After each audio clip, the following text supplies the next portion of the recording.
Pride and Prejudice by Jane Austen. Read by Evelyn Liu in Hong Kong. Chapter 1. It is a truth universally acknowledged that a single man in possession of a good fortune must be in want of a wife.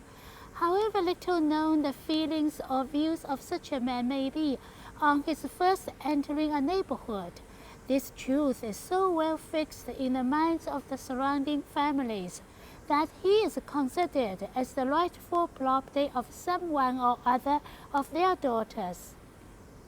"My dear Mr. Bennet," said his lady to him one day, "have you heard that Netherfield Park is let at last?" Mr. Bennet replied that he had not. "But it is," returned she, "for Mrs. Long has just been here, and she told me all about it." Mr. Bennet made no answer. "Don't you want to know who has taken it?" cried his wife impatiently. "You want to tell me, and I have no objection to hearing it." This was invitation enough.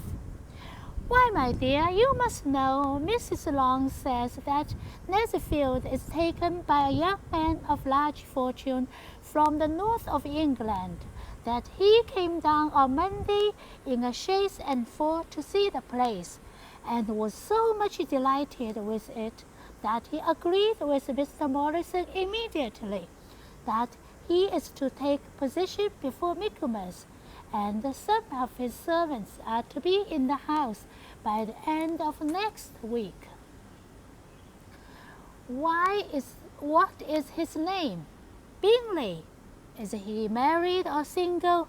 "Oh, single, my dear, to be sure. A single man of large fortune, 4,000 or 5,000 a year.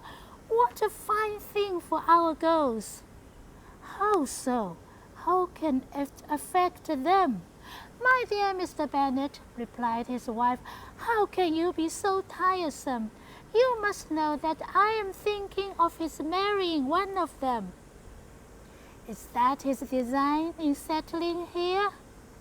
"Design? Nonsense! How can you talk so? But it is very likely that he may fall in love with one of them, and therefore you must visit him as soon as he comes." "I see no occasion for that.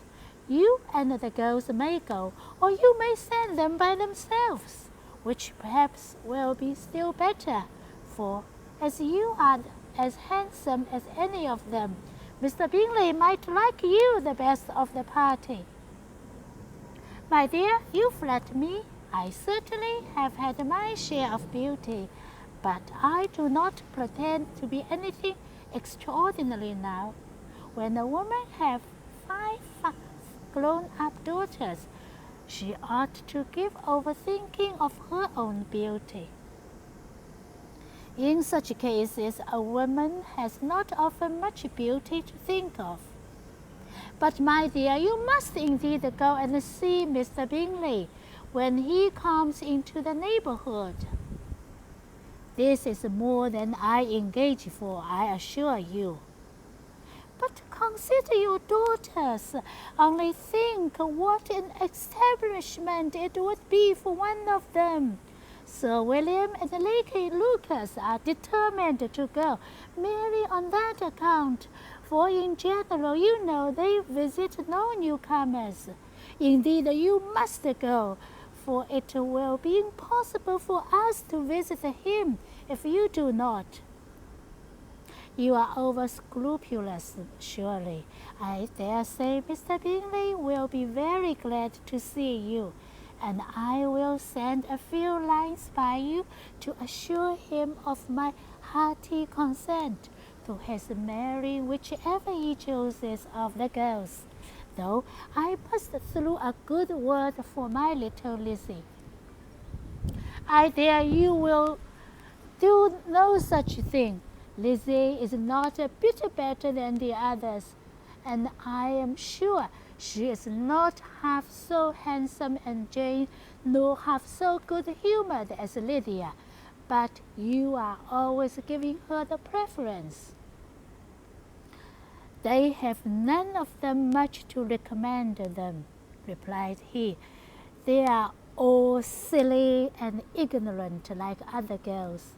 But Lizzie has something more of quickness than her sisters. Mr. Bingley, how can you abuse your own children in such a way?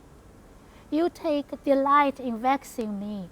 You have no compassion on my poor nerves. You mistake me, my dear. I have a high respect for your nerves. They are my old friends. I have heard you mention them with consideration these 20 years and at least. You do not know what I suffer. But I hope you will get over it and live to see many young men of 4,000 a year come into the neighborhood. It will be no use to us if 20 such should come, since you will not visit them. Depend upon it, my dear, that when there are 20, I will visit them all. Mr. Bennet was so awed a mixture of quick parts, sarcastic humour, reserve, and caprice, that the experience of 23 years has been insufficient to make his wife understand his character.